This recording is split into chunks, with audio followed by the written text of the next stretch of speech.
Good morning, everyone, and welcome back to the second day of a fully digital Economic Ideas Forum. I remind you that you can join the debate by using the hashtag EIF20 on social media. We will start the day by discussing the road towards a European digital single market.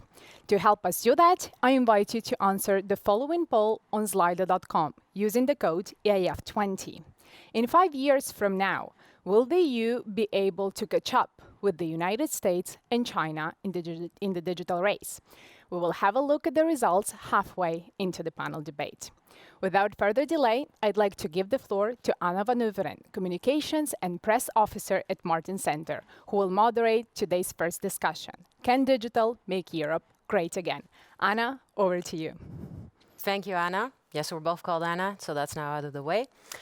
Very good morning to everyone joining us online, and of course to my 5 speakers I'll be presenting shortly. In her political guidelines, Commission President von der Leyen stressed the need for Europe to lead the transition to a healthy planet and a new digital world. Digital solutions such as communication systems, artificial intelligence, or quantum technologies can enrich our lives in many ways.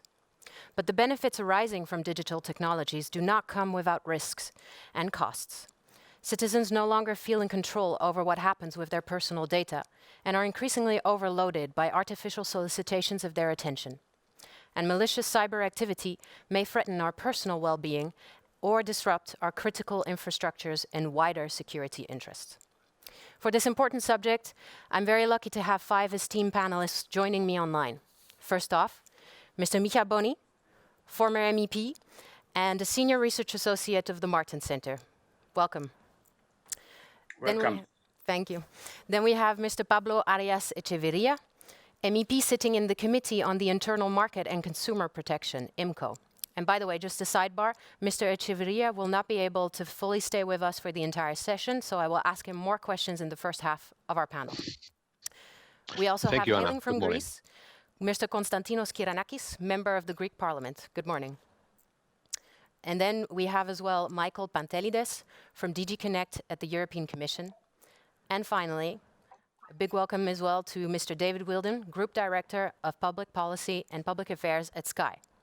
And my first question goes directly to you, Mr. Wilden. Digital matters, can sometimes seem nebulous for us non-tech savvy citizens. With the European Commission's ambitions that I just outlined, and the current pieces of regulations that we've heard some rumors about, what from a perspective from the business sector would you say is your assessment of these developments and these ambitions? What could be, concretely, possibly, the impact on EU citizens' lives and on business in Europe? Thank you. Well, good morning, Anna, and it's a real pleasure to be here, or rather here virtually, talking at the Martin Center again. I was last talking at your EIF event 2 years ago, and what I wouldn't give to be with you in Brussels today. But we are where we are, and obviously COVID is creating a pretty interesting and challenging backdrop to this whole debate. I think what I want to say at a very high level, working for a business that is really comes up against a lot of these technology issues time and time again, as one of Europe's largest media companies, one of the biggest providers of news and current affairs programming, and also a significant telecoms business. We see this in a number of different ways, but primarily we see 2 key issues that we believe that Europe needs to address right now. And they are 2 sides of the same coin, if you like. On the one hand, we have the societal challenges that digital technology is creating, the challenges to our very foundations of democracy and the way in which we relate to each other in the modern world. And we all know how social media and technology has created some real challenges in the way in which our society governs our safety and thinks about the role of the citizen. And then on the other hand, we have the challenge that's created economically to our business sectors. The challenges and opportunities, of course, because technology has fundamentally changed our economic paradigm, allowed businesses to get to consumers in a more efficient way, but it's also created massive disruption. And indeed, it's created massive disruption to some very important service providers and established businesses here in Europe. And I think the way the two sides of this coin come together is that, in effect, we have been operating for far too long, for over 20 years now, on a playing field that is not level for any of us, whether as private citizens or as corporate businesses. What we've been facing is essentially an emergent business sector, technology sector, that has operated in an entirely unregulated way. Now, it has sought to step into some of that by self-regulating, but operating as a regulated business ourselves, we can see some of the flaws, some of the many flaws in that, which is that we don't, as the body politic, have any real oversight, any real understanding, indeed, of the measures that these new businesses, these disruptors, are taking, either to keep us safe or indeed to behave responsibly when it comes to their impact on our economies. And therefore, I think ultimately the level playing field is the kind of key underpinning of what the European Union, what the Commission is writing in its legislative proposals right now. And that level playing field is essentially going to have to address some of these key questions about responsibility and about the impact of disruption on our lives, both personally and economically. I think what I would finally say is that in order to have a level playing field, given so much of our sectors operate in a responsibly regulated manner, we are going to have to move away from the days of self-regulation. There is, and I don't think there is too much debate about that. It appears to be a widely accepted view. What the devil will, of course, be in the detail, because ultimately the type of regulatory environment that the new legislative package creates needs to reflect both the idiosyncrasies and the differences between the sectors, but also the need for that fundamental level playing field. And if a regulatory environment is created that is ultimately too unbalanced, that still maintains heavy regulation on sectors such as European media, but allows a much more lenient and self-regulatory environment for the technology sector, we won't have addressed those issues of safety, we won't have addressed those issues of societal disruption, and we won't have addressed some of those economic issues. And that's the real challenge. And I look forward to hearing the perspective of the other panelists on this, and maybe we can debate some of the details further down. Mm-hmm. Yes, thank you, Mr. Wilden. We'll definitely debate more on these issues as well, especially like you stressed, the level playing field is obviously extremely important to get this going, create this environment that has this possibility for several European companies and competitors, obviously, to emerge. This is why I want to turn to our MEP, sitting MEP, Mr. Echeverria. I was wondering, obviously, we don't know much with the upcoming pieces of regulation that the European Commission will be proposing on these issues, but from the echoes that you've already perceived, and from what we discussed just now, what would you say from this perspective of the European Parliament should be the focus even more of this future regulation? How would you feel what are the members of Parliament discussing on how to secure this level playing field and to make sure basically as well, this is a big concern obviously of the EPP, that there are no digital deserts in Europe, that no one's left behind. Would you answer this, please? Thank you, Anna, and thank you for inviting me today. And I'm very glad to be here. Just to react to the first question that you have done to the person that had talked before me. I just want to share with you about what we have today on the digital area around the globe.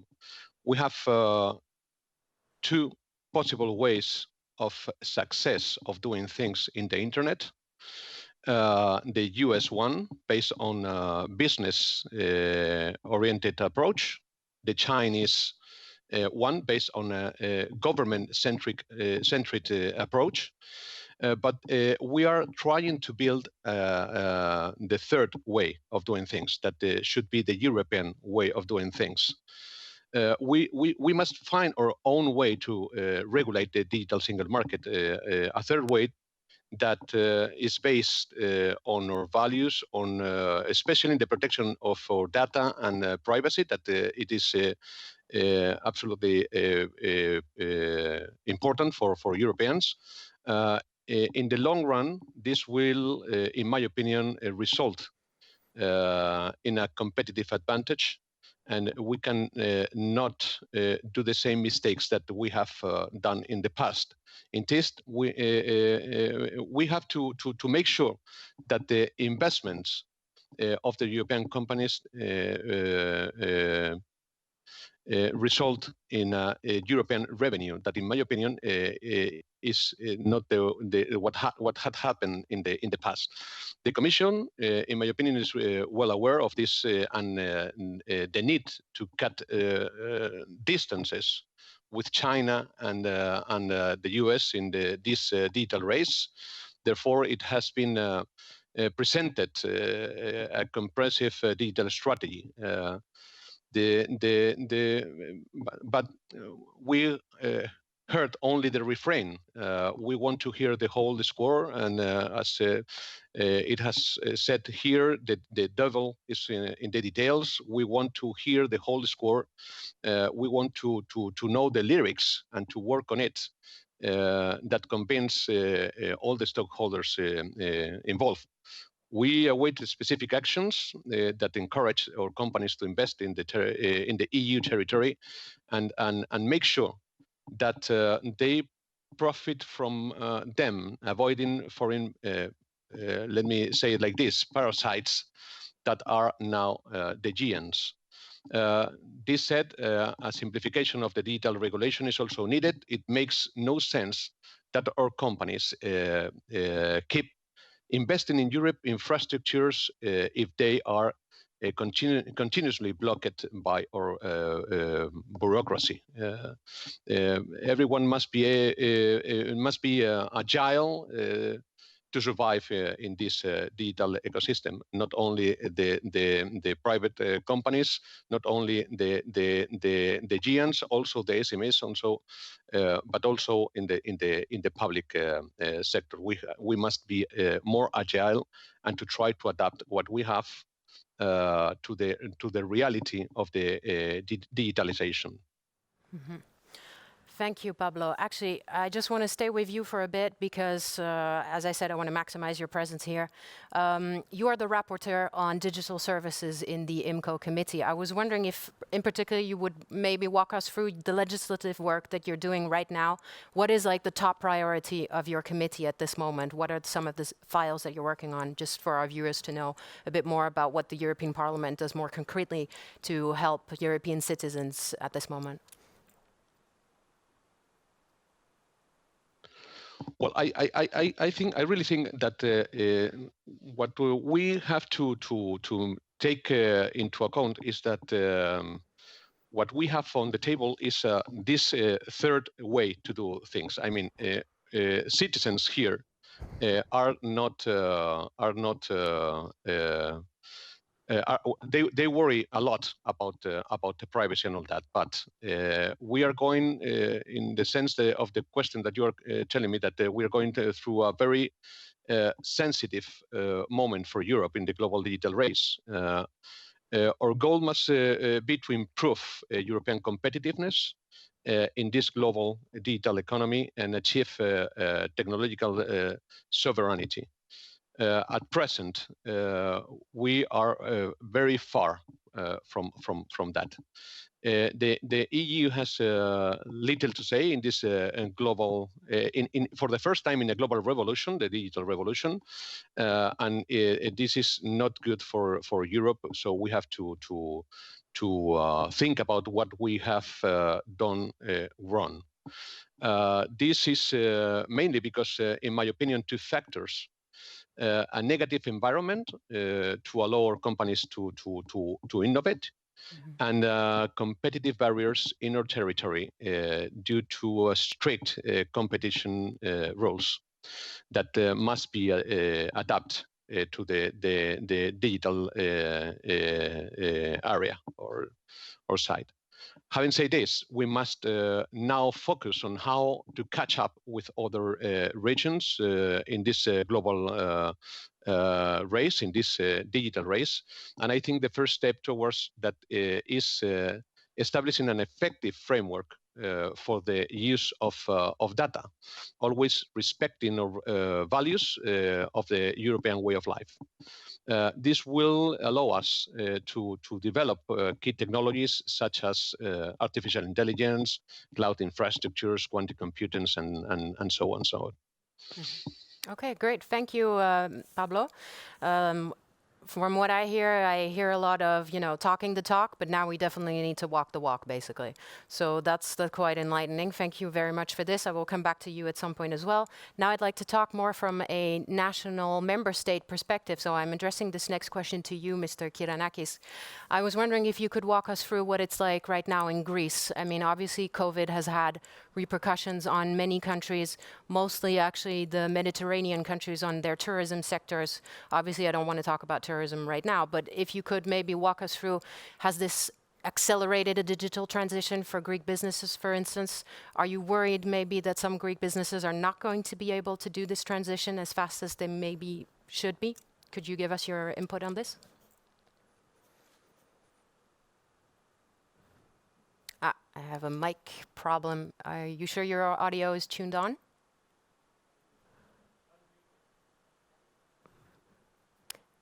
I'm being told you're on mute. Oh, yeah. How about now? Perfect.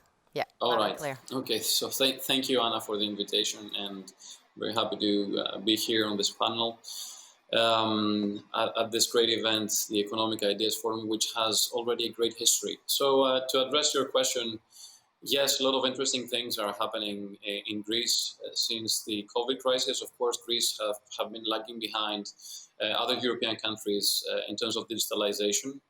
And this is why the progress has been so fast during the last 6 months. More than 500 services of the public sector have been digitalized. A lot of e-shops here in Greece have been skyrocketing during the COVID crisis, and the general public seems to be embracing this whole digital revolution that is happening here. But I'm sad to see that Greece is still lagging behind in the tech scene that is progressing in the rest of Europe. And what I mean by that is that, for example, right now we see that it's much easier in Europe to have access to capital. We see that in the last decade, the first 4 or 5 years, I think, between 2010 and 2014, 34 billions were invested in EU tech companies. And in the last 5 years, this figure has skyrocketed to 113 billion, with only 37 billion in 2019, so only in 1 year. We see that 5 years ago, we had 22 unicorns, so companies that have a valuation over 1 billion euros. In 2019, these companies were 99, and if I'm not mistaken, this year they have gone up to 165. Unfortunately, only one company from Greece is close to achieve that milestone. This company is called Blue Ground, and it has to do with it has to do with apartments. So it's a company that resembles the Airbnb model. But what we see in Europe, and I say Europe and not the European Union because of most of what is happening in the tech scene is happening in the UK, which is the country that by far is able to attract tech talent, and this is reflecting in all the figures that we have access to. So what we see is that it's now much easier, as I said before, to have access to capital. It's much easier to have access to talent, Europe right now has more developers than the United States. And this is something that not many people know. There are a lot of young European kids who have interest in technology. And this is why I think that Europe needs to take a step ahead and educate European kids already in schools about technologies of the future. One of the proposals that I have made in the Greek Parliament, and I think there was a very positive feedback, is to introduce artificial intelligence already in schools from a very young age, so as to prepare the next generation of European professionals, not only European developers, but in general European professionals, to be able to cope with the digital revolution that they will face in 10 years from now. Many more jobs that these kids will try to get in 12 or 15 years from now will have to do with AI, will have to do with technologies of the future, and we need to prepare them. And I think apart from schools, it's a very positive. It's very positive that 5 out of 10 universities right now globally in tech are European. These are the ETH and the EPFL from Switzerland, Oxford and Cambridge from the UK, the Technical University of Munich in Germany, the TU Delft from the Netherlands, the École Polytechnique in France, and some more as well. The Polytechnic University in Greece as well is doing better. But Europe perhaps needs to set a goal and have at least one of these universities compete with a university like Stanford. So if we want to prepare the next generation of Europeans to be able to compete globally, technologically in all these sectors, we need to start at the school level, then invest in a university that will be able to compete with the top Chinese and the top American universities, and also invest in big European companies that will be able to acquire other companies globally. What we see in the last years is that American companies are acquiring big European companies that have the potential to be much bigger. And this is good on one hand from an investment point of view. I mean, every investor wants to have a successful exit, but it's not very good if we want to be the leader in technology. And therefore, I think that the third step that Europe needs to take is to invest in companies that can connect themselves to industries that are already strong in Europe, such as the automotive industry, the financial services, tourism perhaps, industries that Europe has already a lot of success stories, can be connected to European tech companies, and therefore lead the way for not only unicorns, but what in the Silicon Valley call decacorns, so companies that can have a valuation of more than 10 billion or perhaps even more. So this is my first take, and I'm of course open for any questions. Great, thank you. That was very enlightening as well, and very interesting to hear how Greece has been faring since the start of this pandemic. I'd like to turn my question now next to Mr. Pantelides. What, in your opinion, because we've heard now several stories of, there are more unicorns now in Europe, but still it's quite lagging behind other competitors on the global stage. What do you think explains this lack of unicorns on the European digital landscape? Hello, thanks for inviting me once again. I'm replacing Martin Bailey, who unfortunately, as a sign of our times, has fallen sick with COVID-19. But I'm listening in very carefully to what you're saying, and I'm very interested in particular in what His Honor Mr. Giranakis just mentioned. So I would indeed not paint the picture as bleak as perhaps one might. If we look at the number of tech IPOs in 2018 in Europe, for example, including the UK, of course, with that caveat, was 2.5 times that of the US. And the gap with Silicon Valley and China is usually based on a comparison with big tech companies like Google and Apple. However, when it comes to newer companies, we see a smaller gap. So Europe's 5 most valuable VC-backed companies are Spotify, Adyen, Supercell, Delivery Hero, Zalando, these big valuable companies. If we compare them against a comparable set of VC-backed companies in the USA, like Uber, Zoom, Skype, and Workday, the difference is only a factor of 2.2. These are statistics that I take from online from Atomico and the state of European tech. So Europe, we see, has seen the largest proportion of seed investments in 2019 compared to North America and Asia, so that was 38%. So we see the biggest problem is not in seed or early stage financing, but in late stage financing. Particularly, there's a lack of funding in certain regions, as Mr. Giranakis mentioned, and there's also the Central and Eastern European region. And this is somehow analogous also to the US, where there is also regional concentration of funds. As far as what we can do, well, we see particularly with coronavirus that it's really hit all sectors quite hard, including traditional SMEs and high-tech startups. In response to the crisis, we need to support young ventures and scale-ups, not only with loans and guarantees, but also with equity, including through European public and private funds.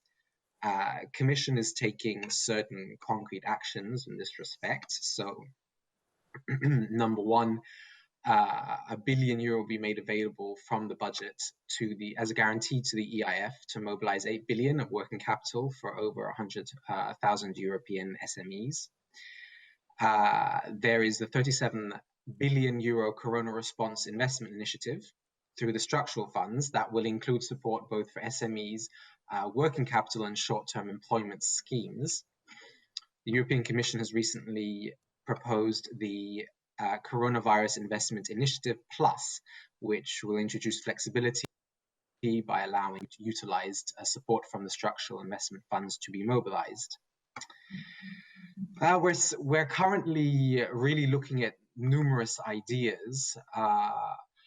A concrete step that I should also mention is to boost the equity for scale-ups and promising companies. And in this respect, we published a call to select financial intermediaries under Escalar, which is a first-of-a-kind risk-reward mechanism to boost the availability of venture capital funds. So I think I'll stop there and I'll pass the floor back to you, Anna. Mm-hmm. Thank you, Michael. And we wish, of course, Mr. Bailey a speedy recovery as well. Thank you so much for replacing him on such short notice. It was really helpful for this panel because we definitely don't want to miss the Commission's opinion on these matters, obviously. I'd like to as well, by the way, I encourage my speakers as well to bounce off each other. Huh? If you hear something that's striking to you, please feel free to, raise a hand. I'll give you the floor and you can, share your remarks with us.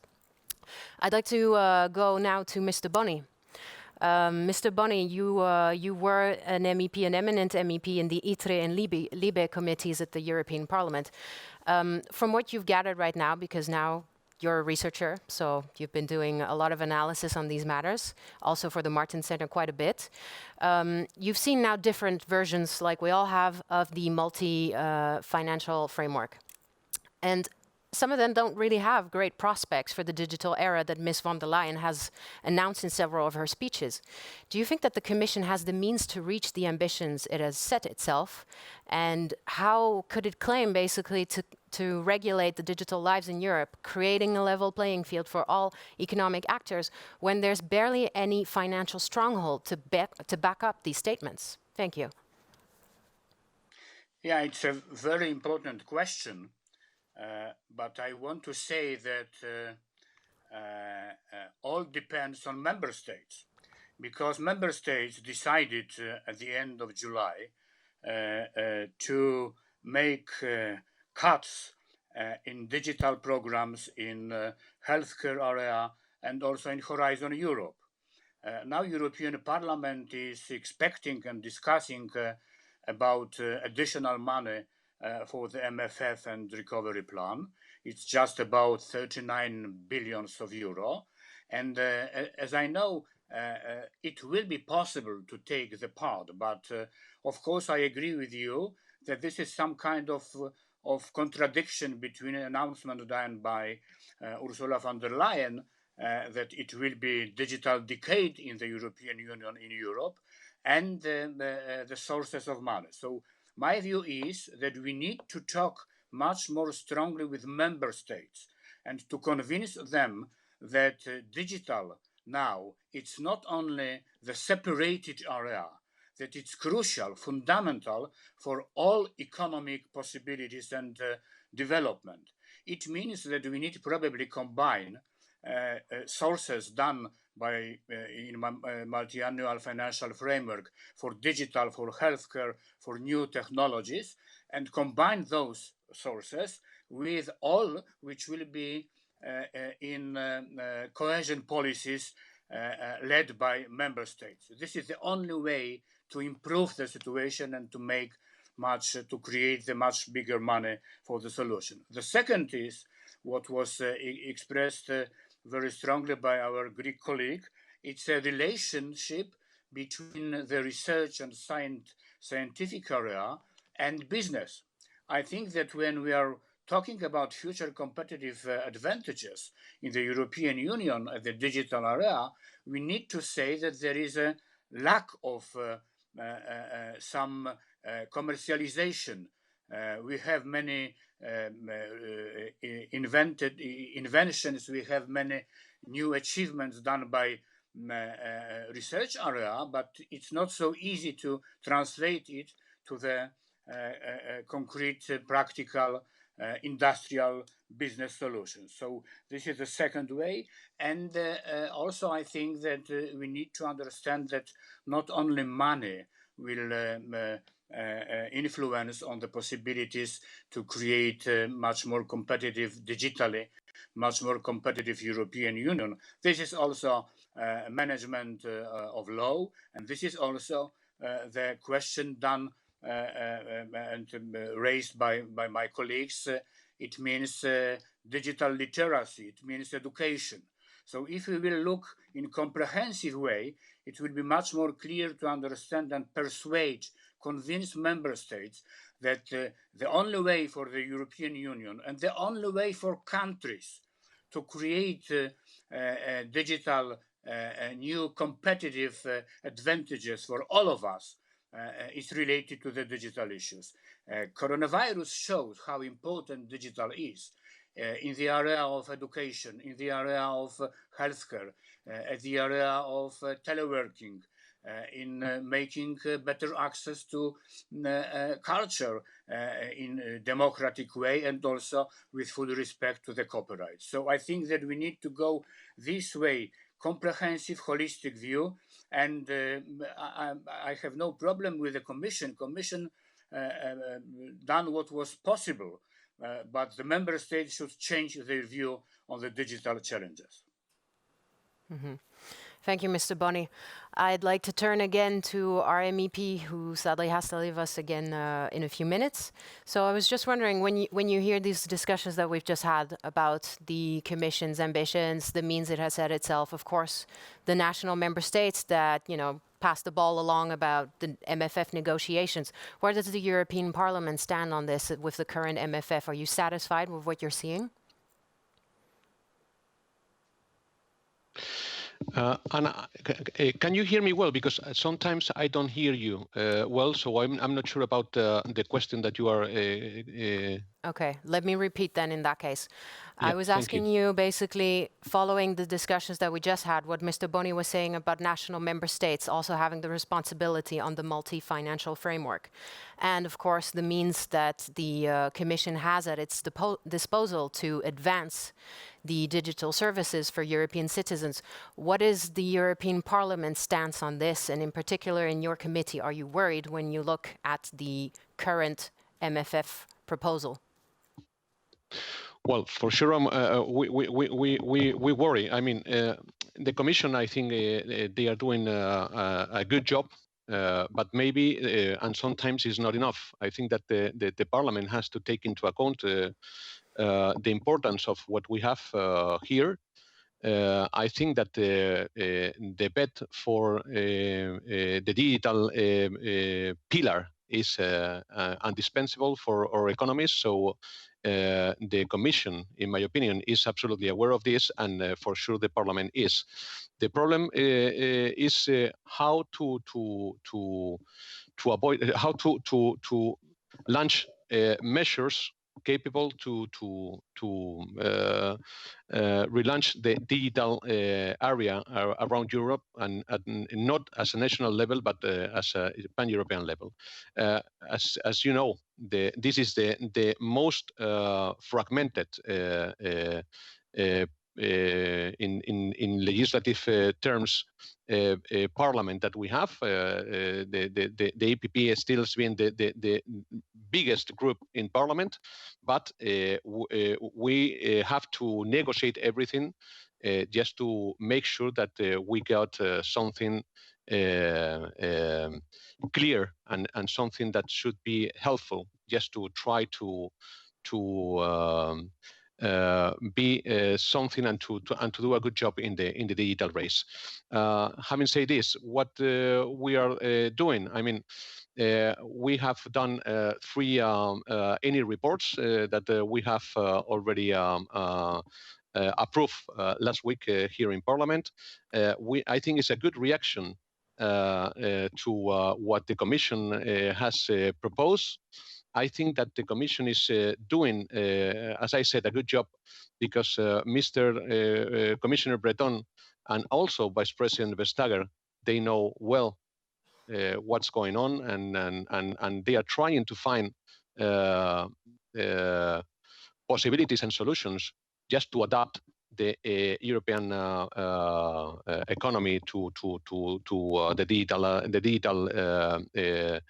era that we are facing. I think that we lost the train of the digital of this race in the last 10 years. We can all remember brands like Nokia and others that now, if we ask the young people, they don't know anything about it. We were talking about unicorns, and we have just a few in Europe, and in my opinion, is something that we have to think why we or companies have a lot of difficulties to become unicorns, and in my opinion is because we have done something wrong, and we have to take into account that we have to adapt all our efforts, not only in terms of financial efforts, but also in legislative efforts, just to simplify and to try to build a good ecosystem that should be helpful for companies. We are not against the giants of internet. It should be a mistake, but we have to be in favor of promoting measures for our companies, for our SMEs, for entrepreneurs, for our entrepreneurs. So that's what we are trying to do from the Parliament. That is something that is what I think that we should do, and is, in my opinion, the place where we could be helpful in this race. So that is exactly what we are trying to do from the Parliament. As I said, the Commission, I think they are doing a good job, but we have to try to get something that should be helpful for companies and also for the economy of the European. If we take this from the perspective as a national level, I think what we should keep doing a mistake, an incredible mistake. When we talk about digital, we have to we need to have a bigger perspective of what's going on, because digitalization is have done as a global level, and we have to start thinking at least as a pan-European level and not as a national level in the digital area. And we have to do and to put our efforts on that, in my opinion. Okay, well, that sounds wonderful. And actually, I'm thinking, looking at the time, that this might be the moment that you want to sign off. I see Mr. Boni as well waving in. I'm going to let Mr. Boni briefly answer to you. Yeah, oh, well, you're gone. Well, thanks a lot for being with us. But Mr. Boni, please take the floor. Just in addition, I agree with Mr. Echeverria that digital challenges should be raised at the European level. But when I have mentioned the member states, it means that I want to involve them much more strongly to the work on future digital of Europe, because this is the only way to combine money from the European sources as it is, and I would like to have much more money for those investments. But on the other hand, to persuade, to convince member states that they also should invest in digital issues and for digital challenges for the future. It doesn't mean that we need to solve all digital problems on the level of on the national level. Cooperation and combination of two efforts are needed. Okay, well, that's pretty clear. Actually, I want to go to my colleague Anna, because we have the Slido poll, the results are out. So Anna, the floor is yours. Yes, indeed, thank you. I'm afraid we have a bit of a pessimistic tilt in our audience as to the question, in 5 years from now, will the EU be able to catch up with the United States and China in the digital race? The results of the voting was 60% no and 40% yes. Not a huge split, but still. But Anna, you still have some time with the speakers, so maybe by the end of the panel, you will be able to change your mind's audience. Thank you. Yeah, I kind of hope we do, but let's see. Our panelists, when you see a poll like this, it sounds pretty pessimistic, obviously. Do you feel the same way about this? Who wants to take the floor on this question? No volunteers? I'm just going to, yeah. Please go, Mr. Kiranakis, and then Mr. Boni. Thank you, Anna. I think the numbers are not so bad. I think if you would take the same poll 3 or 4 years ago, the numbers would be much worse. Perhaps not even 10% of Europeans would believe that we would be able to catch up with the digital race with the US and China. But as I said before, and I heard my colleague, Mr. Echeverria, of course, we're in different parliaments, but still, to refer to European unicorns as something that we're lagging behind. I will repeat the figures that I said in my first take. Until 2015, there were only 39 unicorns. Now there are more than 165. This is a big progress, and it shows that the European member states and the European Union and the European space, the European tech space as a whole, has not only started to understand the value of technology for the European economy, but we have created the tools to help European companies to thrive.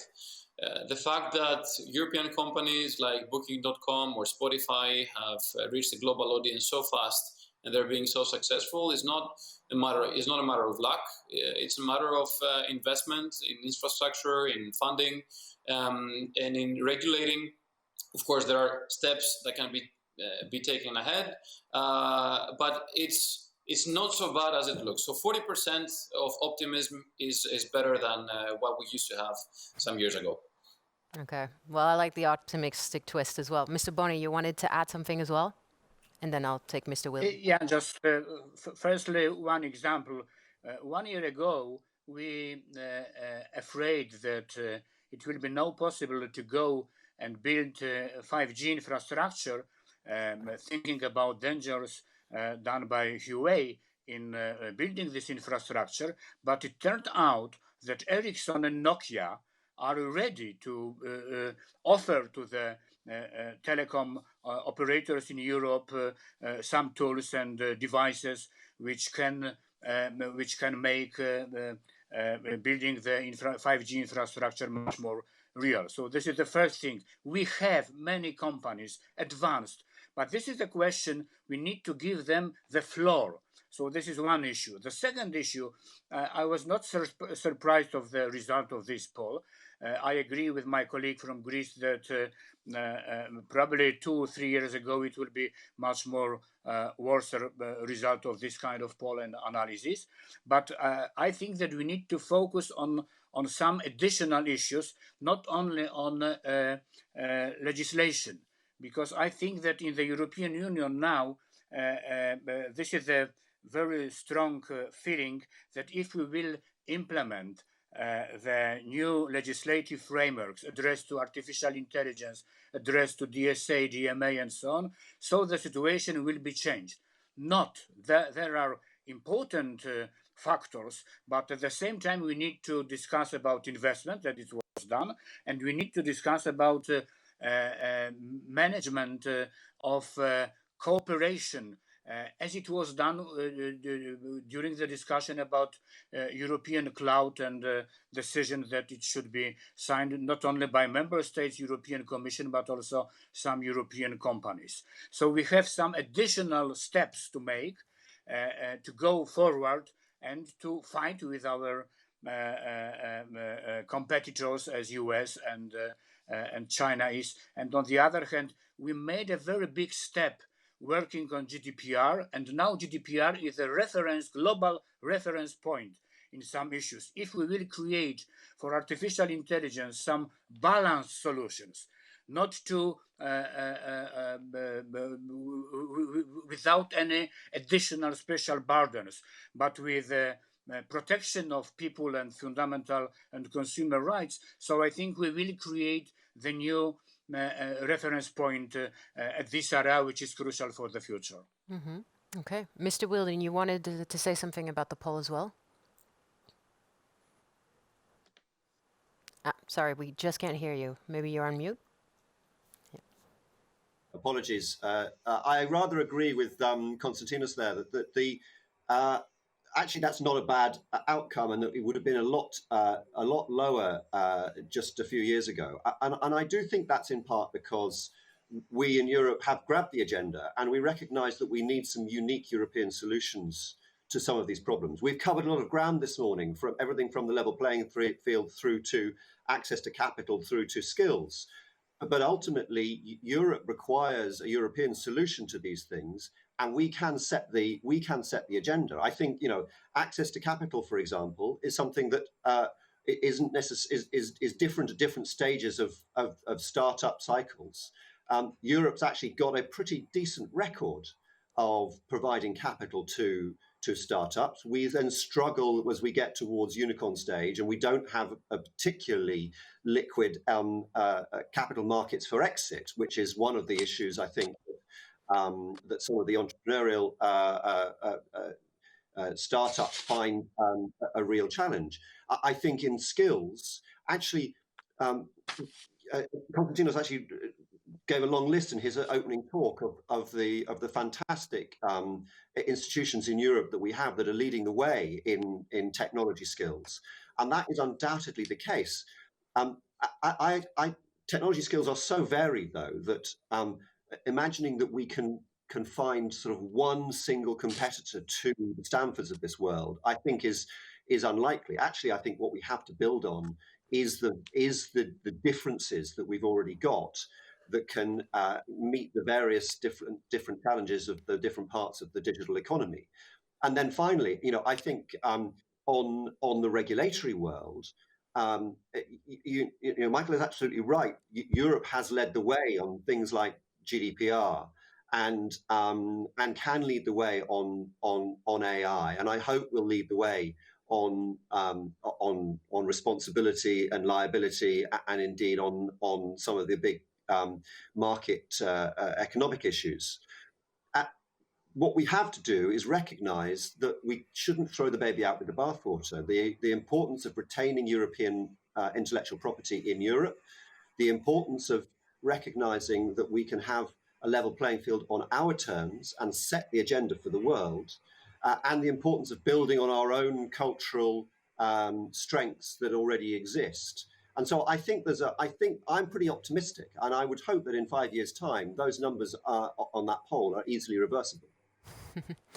Thank you for that 5 years time reference, because I'm going to come up to that in a minute. But first, I want to go back to Mr. Pantelides, because Mr. Boni was talking about 5G infrastructure, and this is obviously a very important topic as well. And I was wondering if you could tell us a bit more about where Europe stands on 5G and how the continent can secure in a timely and financial viable rollout, basically, of this vital infrastructure. And if you'd give us your light on this.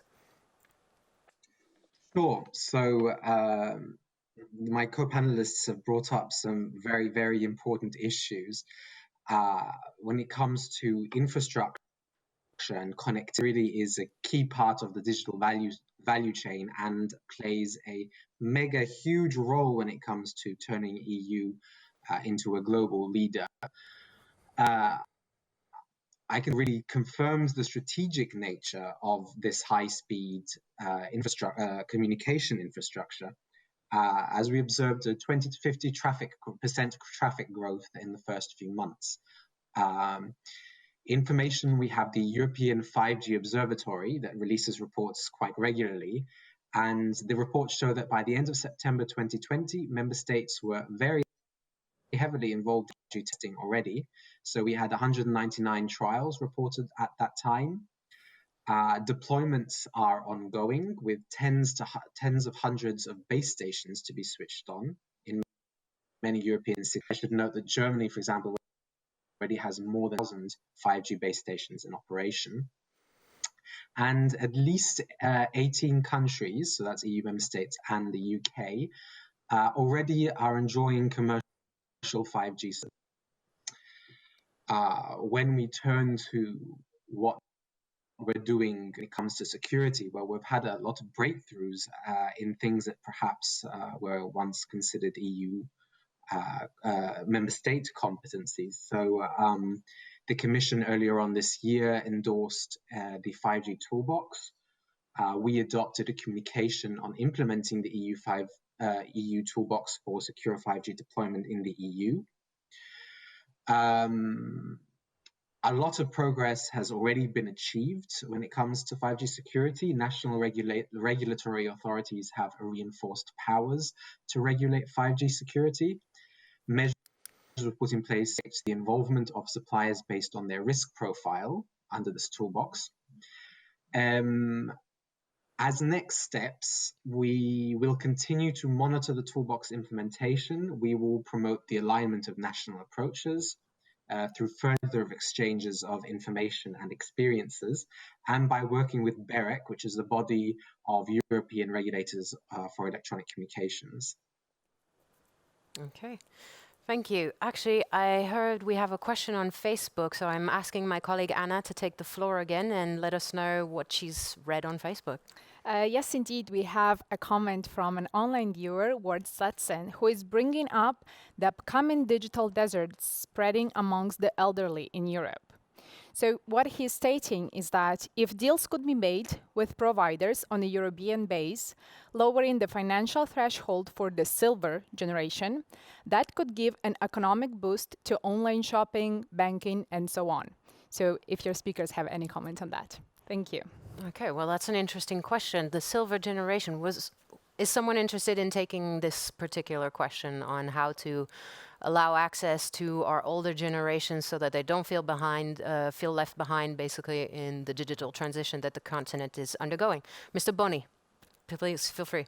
Oh, I'm the representative of silver generation, so it's very important, of course, and we need also to remember about those digital programs, actions, as inclusive for all generations. So when we are discussing about digital literacy, we need to focus, of course, on young generation, school programs, school curricula, also on lifelong learning, but on the other hand, on elderly generation, silver generation, with special programs, educational programs. It should be combined with the practical solutions which are done during the COVID, for example, because unfortunate COVID create fortunate possibilities also for elderly people to contact with the world, to contact with another people using digital channels. So I think that we need to prepare special programs addressed to them.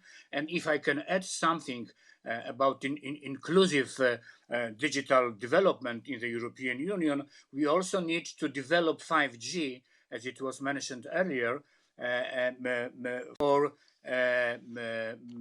making some solutions for people from rural areas, because this is a big division between people with access to digital possibilities and infrastructure from cities, big cities and small cities, but there are many problems with the rural areas. So inclusiveness is one of the key issues. Mm-hmm. Thank you so much, actually, for tying it back in with 5G, because I think this is a critical issue. And that's why I wanted to ask Mr. Kyriakis, from a national legislator's point of view, is this as well something that's, worrying for you in Greece? Are you thinking of solutions on how is the 5G infrastructure looking, first of all, in Greece? And of course, then how are you including the older generations into getting up to speed? Yes, thank you, Anna. We actually passed legislation on 5G about a month ago, and one of the innovations that we have came up with here in Greece, and I hope it's going to work, is a 5G state fund that we're going to create. It's going to be called Festos. So the Festos fund will take money from the auctions of the 5G frequencies and will invest in Greek or European companies that will focus on 5G infrastructure. So we hope that in the upcoming years, Greece can be a pioneer in developing 5G, in using 5G technologies, because I again agree with Mr. Boni on what he said about rural areas. Here in Greece, we have the complexity of the islands. So if 5G technologies allow us to use better telemedicine services, health services on smaller islands in the Aegean Sea are crucial for the people that have no access in central services. And we think that 5G technologies can help in a substantial way to solve this kind of problems. So, of course, I think we need to address the debate that have been raised by Michael Kratsios, who is the CDO of the White House, who has went on many conferences speaking about the 5G strategy coming from China and the Huawei 5G networks. I think Europe needs to be very careful when it comes to negotiating terms with Chinese companies. We have no access to transparency about how these companies are governed and how the data of European citizens could be used from a company that basically belongs to the Chinese communist state. And therefore, I think Europe needs to lead the way and help European companies build 5G infrastructures instead of being of relying on American or Chinese companies or anyone else. Mm-hmm. Okay, well, that's quite a comprehensive answer. I was wondering, do Mr. Pantelides or Mr. Wilden want to bounce on this question of 5G and the silver generation at all? Because I'm slowly otherwise going to wrap up this panel as we're reaching the end of our time. In that case, I have, coming back to the Slido poll, this is a rapid fire question. So I would like your answers in 30 seconds tops, if possible. If I repose the question of the Slido poll, but in 5 years from now, from your personal experience and opinion, given what we talked about today, meaning the ambitions of the European Commission hopefully coming to fruition, but in 5 years from now, the national member states getting serious as well about digital issues and showing this in the MFF, do you think in 5 years from now, Europe is more competitive in the digital global race? You each have 30 seconds to answer, and I'm going to start with Mr. Boni. I would like to say that it is possible, but I think that there are some factors. Firstly, avoid fragmentation, because this is very, very dangerous for us. And on the other hand, to treat all digital solutions in a holistic way. It means not to focus only on digital sector, but understand that digital solutions and digital instruments are in all sectors of our life and, of course, of the economy. Perfect. 30 seconds. That's great. Mr. Kiranakis, do you want to take the floor? Yes, thank you. So my answer is yes, and I would like to, in 30 seconds, try to explain how. So number one, Europe needs to strategically invest in European companies that have the potential of reaching fast a global audience. So as I said before, connect them with industries that in Europe are already strong, like automotive, financial services, oil and gas, or tourism. Number two, educate European kids on technologies of the future. And if we're talking about 5 years from now, and 10 years from now, also invest in a tech university, a European tech university. Number three, create a modern and flexible, harmonized legal framework that will allow any tech company, European or non-European, to operate much better here than anywhere else in the world. We need to leave behind the logic that we have in Europe about protecting again and again, and move towards a more investing oriented mindset. Perfect. Thank you. Those are very clear 3 points. Mr. Pantelidis, do you want to step up?